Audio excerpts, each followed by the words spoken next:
जय गुरु जी, शुक्राना गुरु जी, अनंतम अनंतम शुक्राना। ओम नमः शिवाय। शिव जी सदा सहाय। ओम नमः शिवाय। गुरु जी सदा सहाय। संगत जी, आज का अध्याय गुरु जी की अनंतम कृपा से प्रारंभ होने जा रहा है। श्री महापुराण की परम पावन एवं अद्भुत कथा चल रही है, जिसमें भगवान शिव और माँ पार्वती का विवाह बड़ी रोचक, बड़ी आनंद पूर्वक संपन्न हो रहा है। आप सभी इस विवाह का आनंद लीजिएगा। इस प्यारी सुंदर सी कथा को अवश्य श्रवण कीजिएगा, पूरा अध्याय श्रवण कीजिएगा, बीच में बिल्कुल भी स्किप मत कीजिएगा। कब किसके लिए संगत जी कौन सी ब्लेसिंग से दे दें गुरुपा। जय गुरु जी, शुक्राना गुरु जी।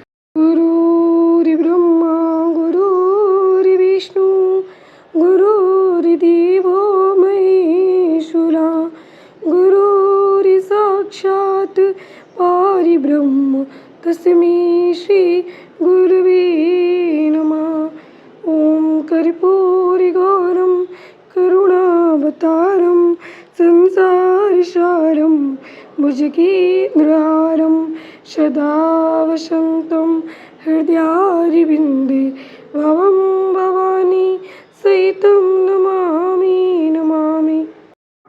ओम नमः शिवाय। शिव जी सदा सहाय। ओम नमः शिवाय। गुरु जी सदा सहाय।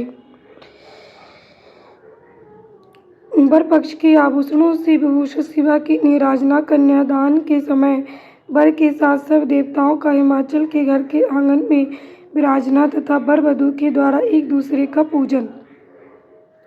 ब्रह्मा जी कहते हैं, नारद तदंतर्गिरि श्रेष्ठ हिमवान ने प्रसन्नता और उत्साह के साथ वेद मंत्रों द्वारा दुर्गा और शिव का उपस्नान करवाया। तत्पश्चात गिरिराज की प्रार्थना से श्री विष्णु आदि देवता तथा मुनि कौतूहलपूर्वक उनके घर के भीतर गए। वहाँ उन्होंने वैदिक और लौकिक आचार का यथार्थ रीति से पालन करके भगवान शिव के दिए हुए आभूषणों से देवी शिवा को अलंकृत किया।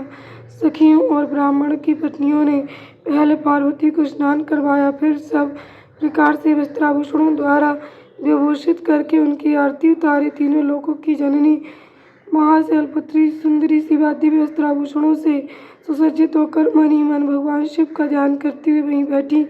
उस समय उनकी बड़ी शोभा हो रही थी। उस अवसर पर दोनों पक्षों में महान आनंददायक उत्सव होने लगा। ब्राह्मणों को शास्त्रोक्त रीति से नाना प्रकार का दान दिया गया। अन्य लोगों को भी वहाँ भांति भांति के बहुत से द्रव्य बांटे गए।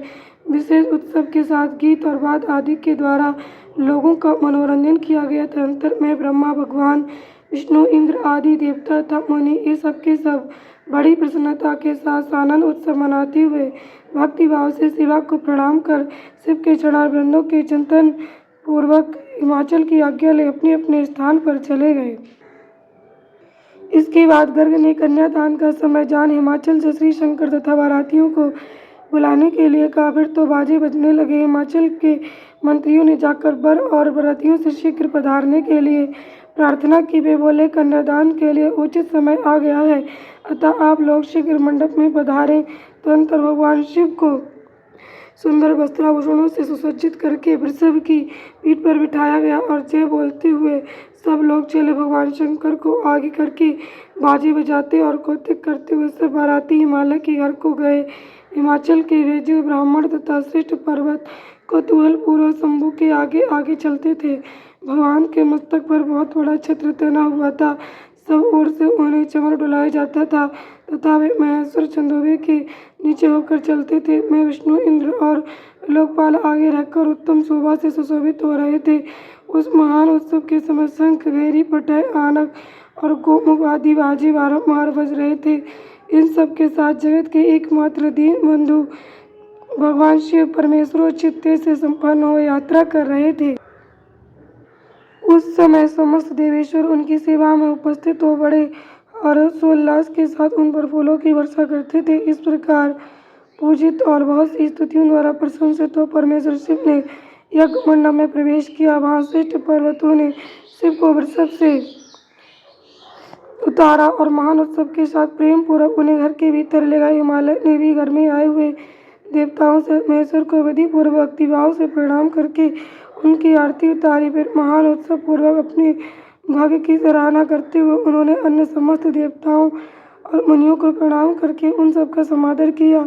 श्री विष्णु सहित महेश्वर को तथा मुख्य देवताओं को पाद अर्घ देकर हिमालय उन्हें अपने वन के भीतर ले गए और आंगन में रत्नमय सिंहासनों के ऊपर मुझको, विष्णु को और शंकर जी को तथा अन्य विशिष्ट व्यक्तियों को बिठाया। उस समय मेरा ने अपनी सखियों, ब्राह्मण पत्नियों तथा अन्य पुरंदरियों के साथ आकर सानंद आरती उतारी। कर्मकांड की ज्ञाता पुरोहित महात्मा शंकर के लिए मधुपर्क पूजन आदि जो आवश्यक कृत्य थे उन सबको षण संपन्न किया। फिर मेरे कहने से पुरोहित ने प्रस्ताव के अनुरूप उत्तम मंगलमय कार्य आरंभ किया। इसके बाद हिमालय ने अंतर्वेदी में, जहाँ समस्त आभूषणों से भूषित उनकी कृष्णांगी कन्या वेदी के ऊपर विराजमान थी, वहाँ मेरे और श्री विष्णु के साथ महादेव जी को ले गए। तदंतर बृहस्पति आदि विद्वान बड़े उत्साह से संपन्न हो कन्यादानोचित लगन की प्रतीक्षा करने लगे। गर्ग ने पुण्यावाचन करते हुए पार्वती जी की अंजलि में चावल भरे और शिव जी के ऊपर अक्षत छोड़ा। परम उदार सुमुखी पार्वती ने दही, अक्षत, कुश और जल से वहाँ रुद्रदेव का पूजन किया, जिनके लिए शिवा ने बड़ी भारी तपस्या की थी। उन भगवान शिव को बड़े प्रेम से देखती हुई वे वहाँ अत्यंत शोभा पा रही थीं। फिर मेरे और गर्गादि मुनियों के कहने से शंभु ने लोकाचार व शिवा का पूजन किया। इस प्रकार परस्पर पूजन करते हुए वे दोनों जगत में पार्वती परमेश्वर वहाँ सुशोभित हो रहे थे। त्रिभुवन की शोभा से संपन्न और परस्पर देखते हुए उन दोनों दंपति की लक्ष्मी और देवियों ने विशेष रूप से आरती उतारी। ओम नमः शिवाय। शिव जी सदा सहाय। ओम नमः शिवाय। गुरु जी सदा सहाय। संगत जी, आज का हमारा ये अध्याय यहीं पर संपन्न हुआ। आप और आपका परिवार सदैव स्वस्थ, सुखी, समृद्ध रहे। भगवान शिव, माँ पार्वती की बारात जिस प्रकार आनंद प्रेम से, इसी प्रकार आपके घर में मांगलिक कार्य सदैव होते रहे। सदैव आपके जीवन में भगवान शिव, माँ पार्वती की तरह प्रेम बना रहे। जिन लोगों की शादी अभी तक नहीं हुई उनके लिए मैं भगवान शिव, माँ पार्वती अपनी कृपा से अरदास करती हूँ, प्लीज़ उन सभी के लिए अपने जैसा अच्छा जीवन साथी प्रदान करें। सभी के जीवन में सुख और आनंद की बरसात करें।